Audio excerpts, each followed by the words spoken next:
मेरा बेजान शरीर पता नहीं कब तक जंगली पशु पक्षियों और कीड़े मकोड़ों का भोजन बनता रहा। क्या मेरे शरीर की यही अंतिम गति लिखी थी? मेरे बेजान शरीर को ले जाने में पूरी व्यवस्था लाचार हो गई थी। मैं एक बार फिर से नक्सलियों का शिकार बन गया। मैं एक बार फिर देश के दुश्मनों के हाथों मारा गया। मुझे पता है सरकारी तौर पर मैं शहीद कहा जाऊंगा। मेरे अंतिम संस्कार के वक्त मुझे शहीद की तरह अंतिम विदाई भी दी जाएगी। मेरे बारे में जानकर कुछ रोएंगे और कई आंखें नम हो जाएंगी। मेरे परिवार में चित्कार होगा। उनके कई सपने टूटकर बिखर जाएंगे। मुझे वीर सपूत की संज्ञा देकर मेरी वीरता के कुछ नारे भी गूंजेंगे।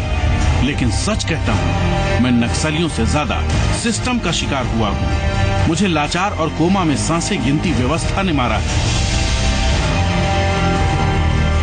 वक्त पर कुछ और साथी पहुंच जाते तो मेरा वजूद जिंदा होता। सिस्टम की खामियां दूर हो जाती तो मेरे कई साथी बच जाते। मुझे शहीद कहलाने पर संतोष तो है, लेकिन मुझे मरकर भी कभी चैन नहीं मिलेगा, क्योंकि लाचार सिस्टम हमारे हौसले को मार रहा है। क्योंकि कोमा में सांस गिनता सिस्टम हर रोज हमारी बलि ले रहा है।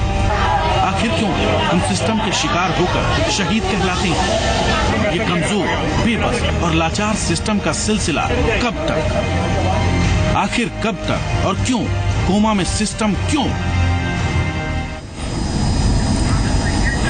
नमस्कार, मैं हूं राम मोहन शर्मा और आप देख रहे हैं मेरा हक मेरी सरकार। जी हां, हक वो जवान मांग रहा है जो देश की सुरक्षा में जान की बाजी लगा रहा है। और सवाल उस जवान के साथ साथ हर कोई पूछ रहा है कि आखिर हमारी सरकार और उसके नुमाइंदे ऐसे जांबाज जवानों की शहादत के आंकड़े को क्यों नहीं रोक पा रहे हैं। और ये तमाम सवाल इसलिए कि जब हजारों करोड़ रुपए नक्सलियों के खिलाफ जारी अभियानों में पानी की तरह बहाए जा रहे हैं, तो नक्सली हमले में जिंदा बच जाने वाले घायल जवानों को वक्त रहते इलाकों में ही उचित इलाज क्यों नहीं मिल पाता। और ऐसे ही सुलगते सवालों के बीच जी मध्य प्रदेश छत्तीसगढ़ पूछ रहा है कि क्या वाकई कोमा में अंतिम सांसें गिन रहा है सिस्टम?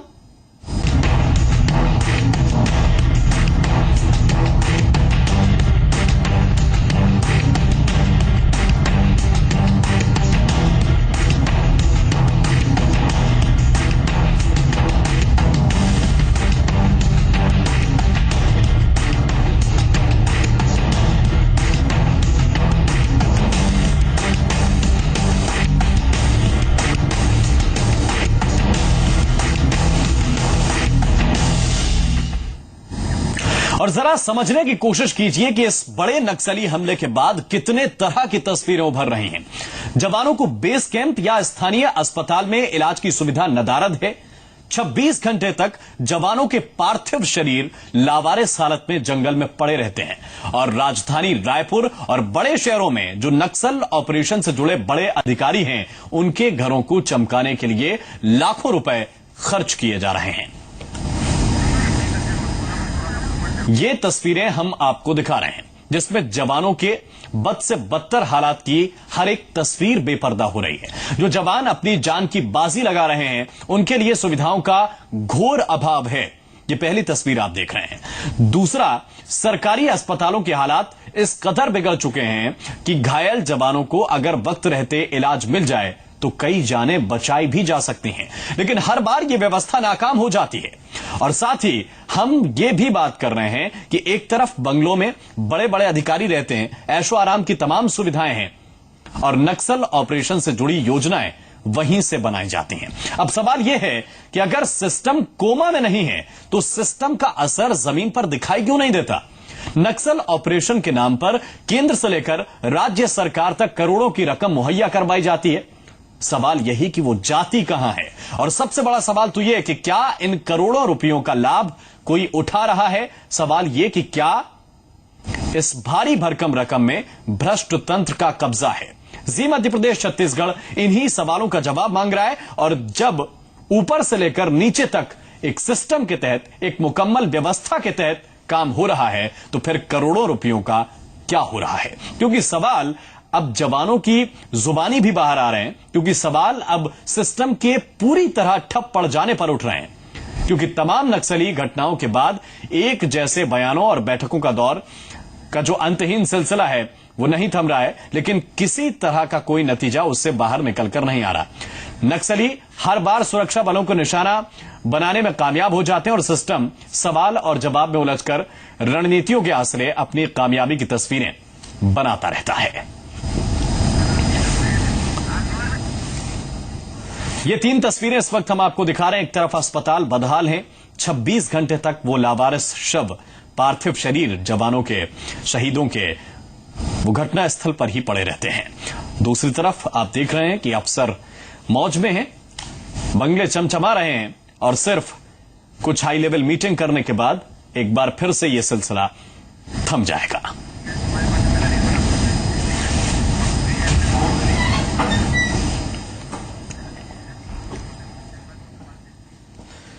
और इस वक्त 2 खास मेहमान हमारे साथ भोपाल स्टूडियो से जुड़ रहे हैं। हमारे साथ निर्मला बुच जी हैं। आप पूर्व मुख्य सचिव हैं मध्य प्रदेश की। अविभाजित जो मध्य प्रदेश था उसमें आपने ये बड़ी जिम्मेदारी संभाली। और एसएम चौधरी साहब हमारे साथ जुड़े हुए हैं। आप नक्सल मामलों के बड़े जानकार हैं। आप दोनों का बहुत बहुत स्वागत है। लेकिन सबसे पहले निर्मला बुच जी, मैं आपके पास आ रहा हूं क्योंकि आपका बड़ा प्रशासनिक तजुर्बा है। आपने छत्तीसगढ़ का ये इलाका भी हैंडल किया है जिसकी हम बात कर रहे हैं। सवाल यही है कि जब करोड़ों का फंड आता है तो फिर वो जाता कहां है?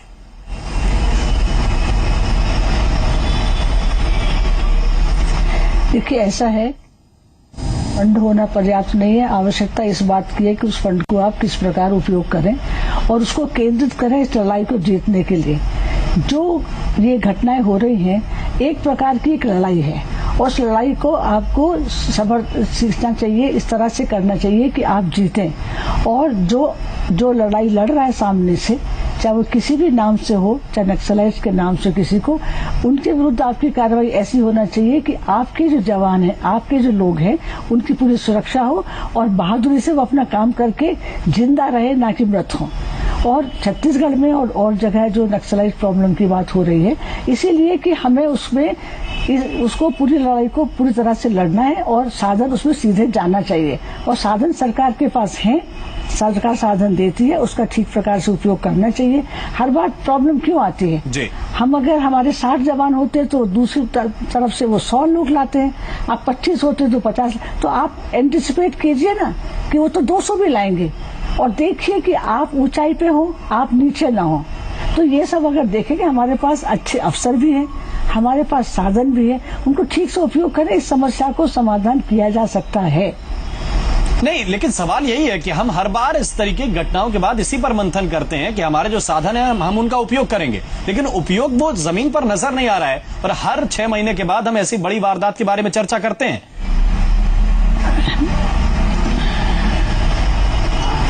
मेरा कहना यह है कि हम वारदात होने के बाद न चिंतन करें, उसके पहले चिंतन करें, पहले प्लान करें, तो बाद में करने की आवश्यकता ही नहीं होगी। आप एंटिसिपेट करेंगे, आप सही तरह से जाएंगे, आप साधन के समेत जाएंगे, आप उनके ट्रैप में नहीं पड़ेंगे, जैसा कि इस बार भी उन्होंने किया है। सबको मालूम है कि किस प्रकार से नक्सलाइट्स काम करते हैं।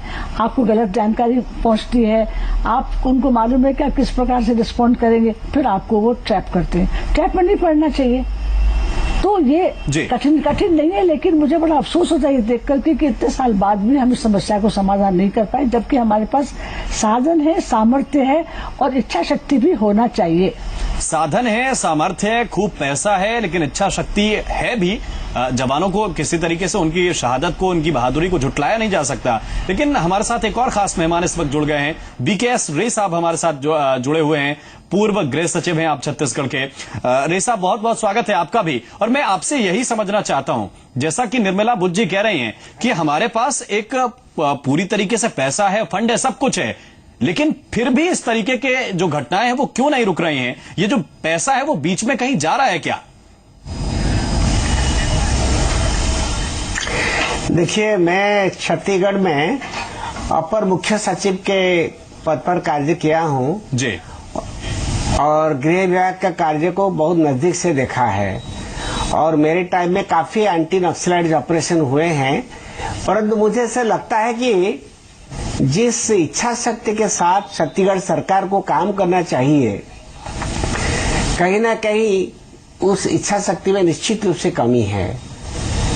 हमने केपीएस गिल साहब को यहाँ एडवाइजर के रूप में बुलाया था जी, और उन्होंने जब ये प्रदेश छोड़ करके वो चले गए, उन्होंने भी कई बार मुझे कहा कि जिस प्रकार की एक हमारा फोर्स, एक फाइटिंग फोर्स बनाना चाहिए, ये फोर्स छत्तीसगढ़ में नहीं बन पाया, और जो कि हमारी एक प्रमुख विफलता रही है।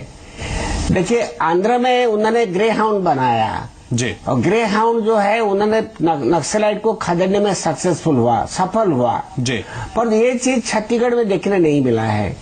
हमारे पास साधन है, हमारे पास पैसा है, और साथ साथ यहाँ का खुफिया तंत्र जो है जी, इसके भी स्थिति अत्यंत दयनीय है। आज गृह मंत्री ने स्वयं कहा है कि यहाँ का खुफिया तंत्र को मजबूत करने की आवश्यकता है। नहीं, लेकिन इसमें कोई संदेह नहीं है बीके साहब, हम ये पिछले 15 सालों से सुन रहे हैं कि हम वहां कनेक्टिविटी बढ़ानी चाहिए, हमें मजबूत करना चाहिए, लेकिन हम ये कैसे सिक्योर करें चीज को कि आगे ये घटनाएं नहीं होंगी और चीजें मजबूत होंगी। क्या मैं ये आपसे पूछना चाहता हूं कि क्या ये सुकमा का इलाका, बस्तर का इलाका इतना बड़ा इलाका है कि हमारी फोर्स, हमारे जो सुरक्षा बल हैं, वो अब तक इस एरिया को पूरी तरीके से कॉर्डन ऑफ नहीं कर पाए हैं? क्या इतना बड़ा इलाका है? नहीं, इतनी बड़ी इलाका नहीं है। वो इलाका दुर्गम है, काफी इलाका डिफिकल्ट टेरेन है, ये मैं मानता हूँ, लेकिन इतना कोई बड़ा इलाका नहीं है जो कि हम उसको कंट्रोल न कर पाए। जिस प्रकार की रणनीति की आवश्यकता थी, एक आक्रमणात्मक रणनीति छत्तीसगढ़ सरकार को अपनाना चाहिए था। मेरा व्यक्तिगत अनुभव रहा है कि आक्रमणात्मक रणनीति अपनाने में छत्तीसगढ़ सरकार विफल रही है।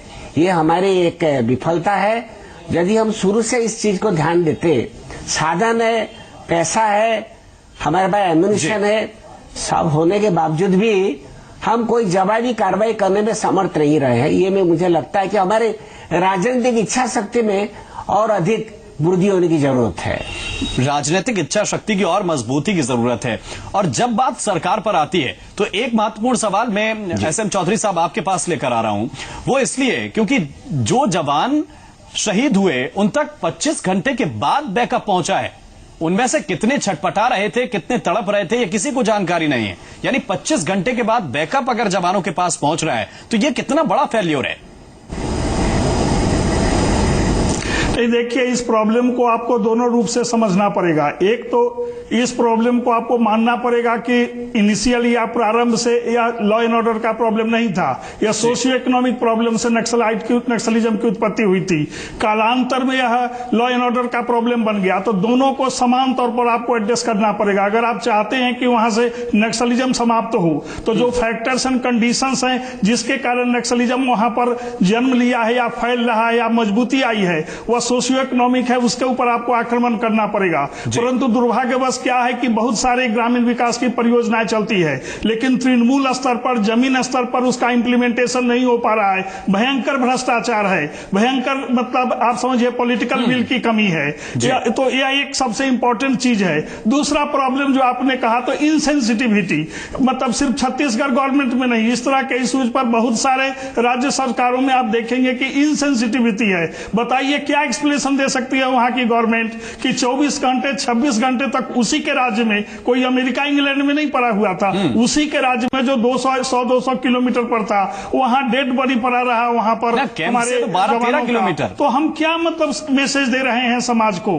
या इनसेंसिटिव ही को शो करता है या शो करता है कि नहीं, वह जो है जो पूरा एरिया है या उससे जो लगे हुए जो हमारे सिपाही हैं या हमारे जवान हैं, वो तीसरी दुनिया के हैं और हम पहली दुनिया में रहने वाले लोग हैं। इसलिए इनसेंसिटिविटी की कमी है। और अगर इनसेंसिटिविटी नहीं रहता तो तुरंत आपकी व्यवस्था होनी चाहिए, वहां से ले जाकर के आप दिल्ली में ट्रीटमेंट करवा सकते थे, हो सकता है कुछ जवानों की जान बच जाती। दूसरी चीज यह है कि सरकार स्वयं साबित करने में लगी हुई है कि उसकी सरकारी जो हॉस्पिटल है वह आज के डेट में निकम्मा सा हो गया है और वह प्राइवेट नर्सिंग होम के ऊपर निर्भर कर रहा है। तो कई तौर पर इस पर भी हम निगाह डालेंगे, लेकिन जिस तरफ आपने इशारा दिया, निर्मला बुद्ध से मैं रिएक्शन आपसे लेना चाहता हूं। निर्मला जी, इसलिए क्योंकि हमें याद है कि जब सुकमा के कलेक्टर का अपहरण हुआ तो आपने मध्यस्थता की थी, आपने बातचीत की थी।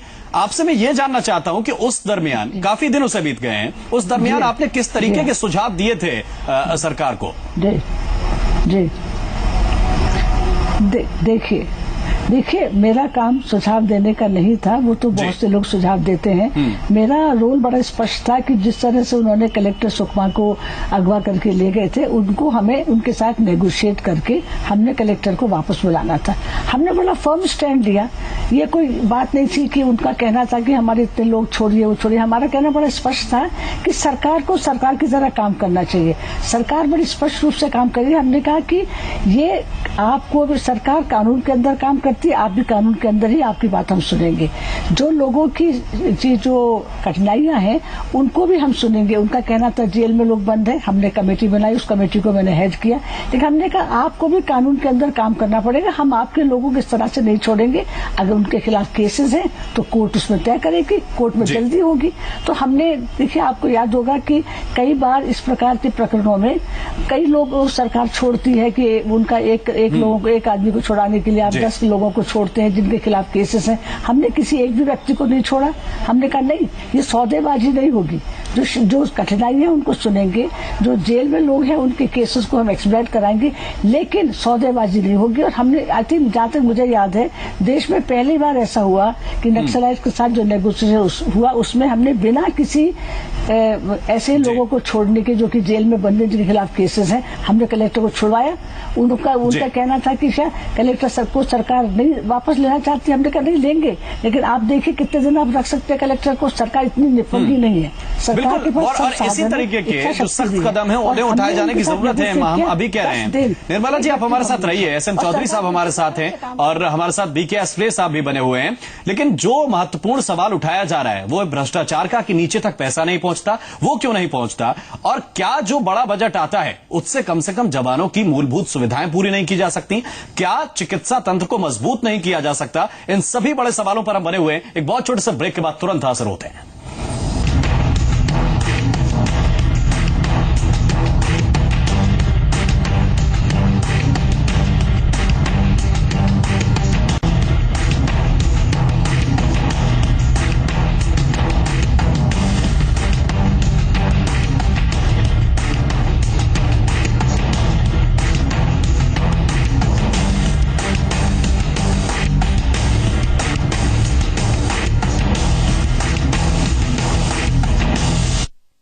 प्रायोजक हैं अमूल इनरवेयर, जियो ढिनक धिंधा और प्रकृति जैसी शुद्धता हमारी पहचान MDH मसाले।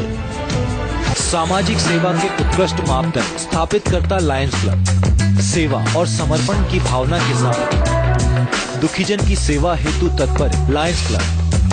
आज ही लायंस क्लब के सदस्य बने। कॉल करें 9425010266।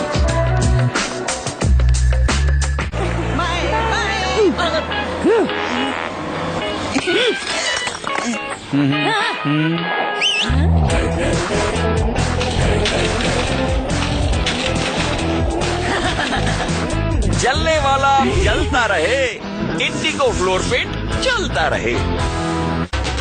बोस का बलवान, जिसकी टेक्नोलॉजी इतनी बेहतरीन जो करे पूरा दम वसूल।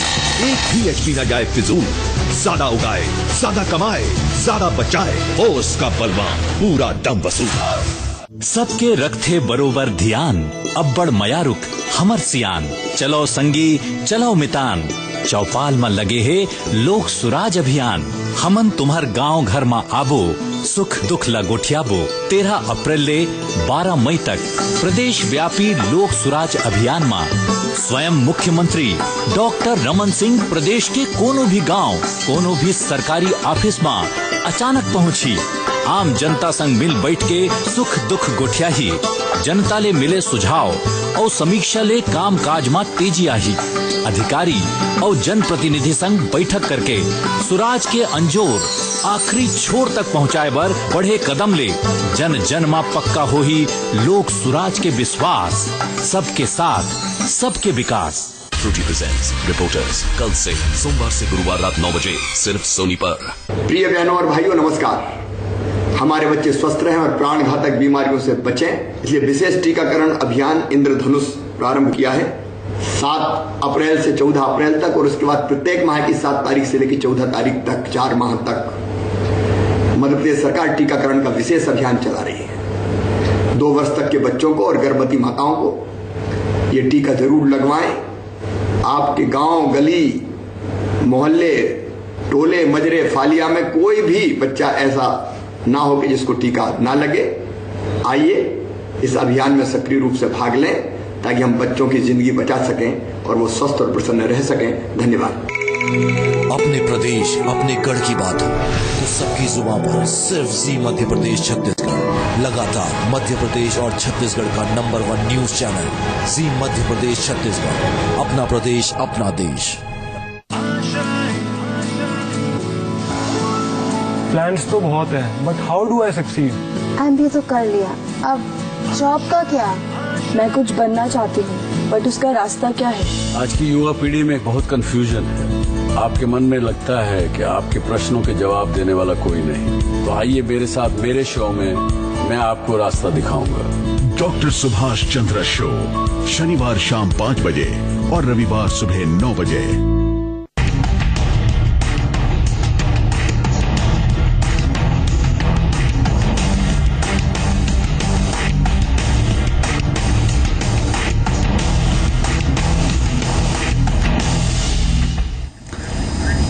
ब्रेक के बाद स्वागत है आपका और हम एक बार फिर से बीकेएस रे साहब के पास चल रहे हैं। आप पूर्व प्रशासनिक अधिकारी हैं, छत्तीसगढ़ में बड़े बड़े इन्होंने जो है कार्यभार संभाले हैं। रे साहब, मैं आपसे एक बात समझना चाहता हूं, बड़ा बजट और बड़े बजट का बड़ा बंदरबाट क्या हो रहा है? क्योंकि नक्सल प्रभावित इलाकों में कोई विकास हमें दिखाई नहीं देता, वहां सड़कें नहीं बनती हैं, जवानों के लिए कोई सुविधाएं नहीं है, न बेस कैंप में, न जगदलपुर में, न राजधानी रायपुर में। यहां भी अस्पतालों में, निजी अस्पतालों में इलाज चल रहा है।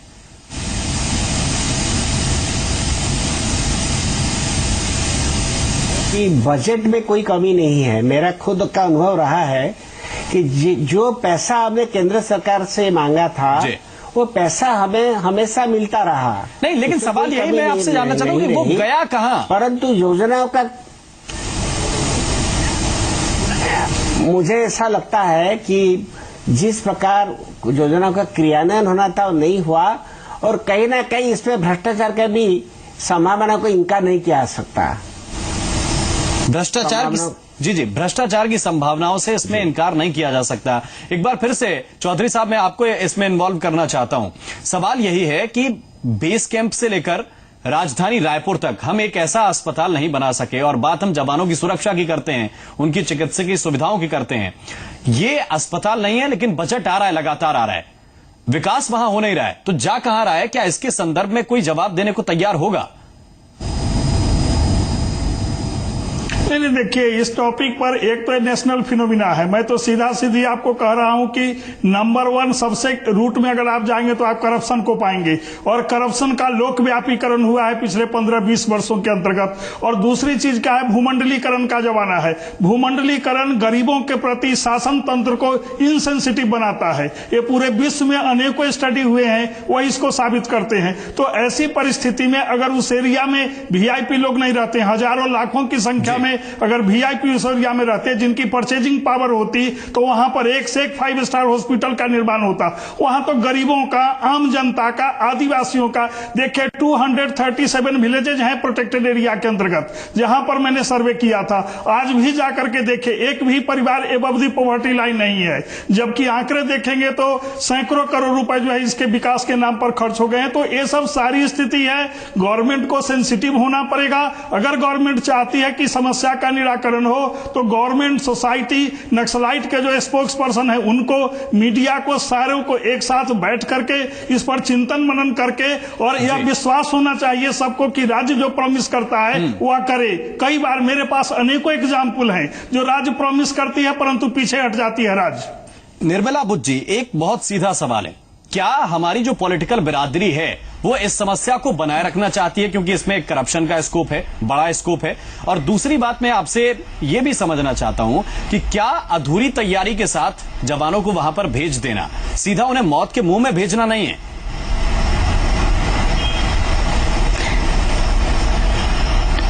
देखिए, ऐसा है कि ये करप्शन की बात होती है, करप्शन करप्शन की, उसके हम समस्या को एक तरह से बड़ी बना देते हैं और समस्या को सीधे फेस नहीं करते। समस्या क्या है कि लोगों ने, एक ग्रुप ने सरकार के खिलाफ लड़ाई शुरू करी है और उसमें वो हथियार इस्तेमाल करते हैं, उसमें सब लोगों को मारते हैं, उसमें निहत्थे लोग मरते हैं। उसमें सबसे ज्यादा समस्या होती है उन ट्राइबल्स की जो कि वहाँ रहते हैं और साथ में उन जवानों की जो कि वहाँ वो लड़ने के लिए जाते हैं। इस सब में आवश्यकता इस बात की है कि ठीक से प्लान करके ऑपरेशंस ठीक से करें ताकि वहाँ सरकार की प्रेजेंस दिखे। सरकार वहाँ प्रेजेंस होगी तभी वहाँ काम हो सकता है, उसके बिना विकास भी नहीं हो सकता, उसके बिना किसी की समस्या भी हल नहीं होगी। तो सरकार को चाहिए ये कि जो एक प्रकार पहले बात हुई थी उसको वहाँ जाकर के काम करें, जो वहाँ पे साधन जो चाहिए और जो फोर्सेस चाहिए और जो हथियार चाहिए और जो दूसरे साधन चाहिए वो पर्याप्त संख्या में भेजें, समय से भेजें और इंश्योर करें कि उसमें लीडरशिप हो। मुझे याद है कि पुराने मध्य प्रदेश में अच्छे लोगों को हमने वहाँ ऑपरेशंस के इंचार्ज बनाया था और उसका असर हुआ। और इसके बाद आंध्र प्रदेश में देख लीजिए, आंध्र प्रदेश में उन्होंने लड़ाई को लड़ा और बताया कि हम सक्षम हैं, तब दूसरा पक्ष उसके बाद में उसको नहीं करता कुछ भी नहीं, तो दूसरा पक्ष आपको हमेशा हमारे जवान वहां पे जाके चोट खाएंगे, वो 10 जवान जाएंगे तो 100 लोगों को इकट्ठा कर लेंगे। तो ऐसे लड़ाई नहीं लड़ी जाती, लड़ाई है इस लड़ाई को जीत करके लोगों का, जनता का विश्वास लेना है और जनता का विकास करना है। सरकार की वहाँ प्रेजेंस होना चाहिए हर जगह।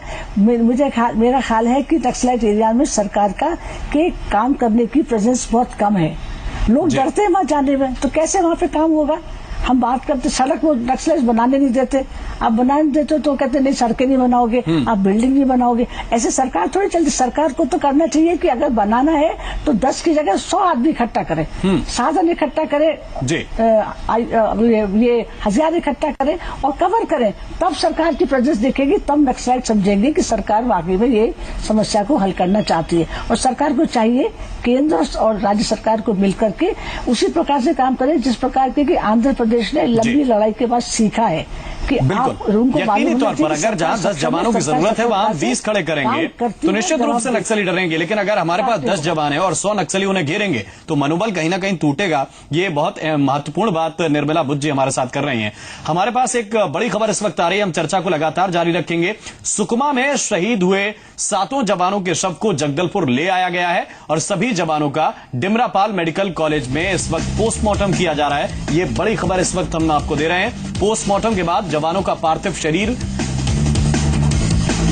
पुलिस मुख्यालय ले जाया जाएगा, जहां उन्हें आज ही श्रद्धांजलि दी जाएगी और फिर सभी शहीद जवानों का शव उनके घर रवाना किया जाएगा। ये कुछ खास तस्वीरें हम इस वक्त आपको दिखा रहे हैं, जहां पर जो शहीद जवान हैं उनके पोस्टमार्टम के लिए उनके पार्थिव शरीर को लाया गया है।